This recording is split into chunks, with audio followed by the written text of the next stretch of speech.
Hi, this is Alex from phpacademy.org and I'm back with another tutorial for the new Boston. In this video we're going to be looking briefly but importantly at SQL injection within this application. There will be another video on SQL injection that you can go and look at, but in this example we're logging a user in but we're not protecting our query. Now our query looks like this. And I've briefly spoken about the security for this query. Now what's happening is that we're allowing data to be freely posted into this form, and then what we're doing is we are putting it into a query which will actually allow anyone to perform an SQL injection. I'm not going to go into this too much. However, what could happen is a user could say specify this value for username.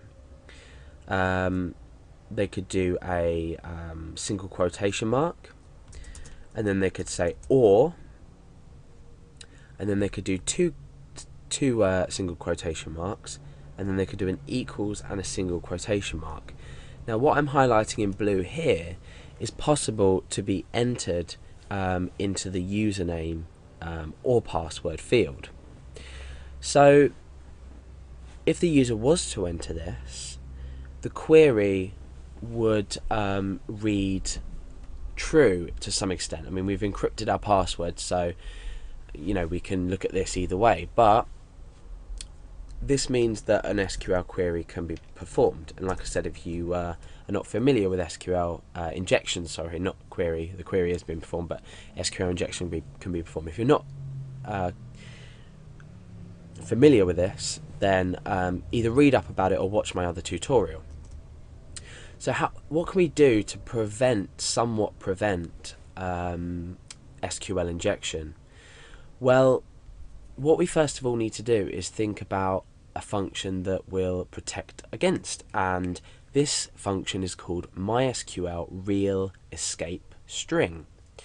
Now what this does is it will add slashes and escape characters rather, hence the name escape string, that look like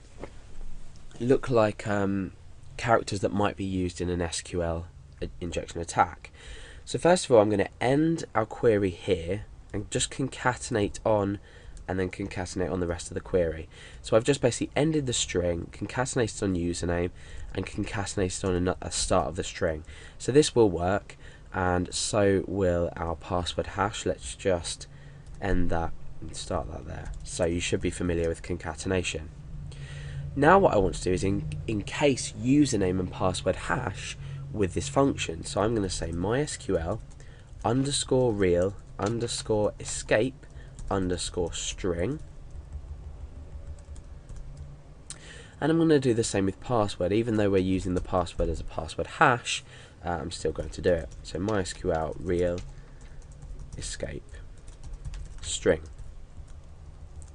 Now bear in mind that this function can only be used when we've opened a valid MySQL connection.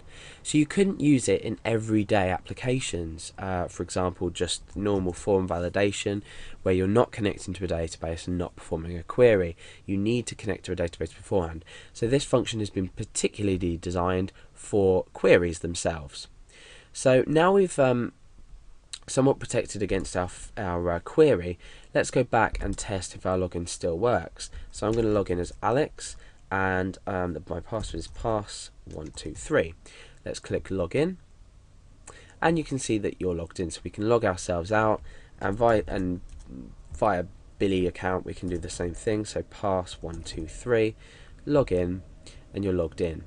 Okay, so that's a brief note on how we're going to protect against that SQL injection in our query, but like I said, do research into this because there are other ways to secure a lot better.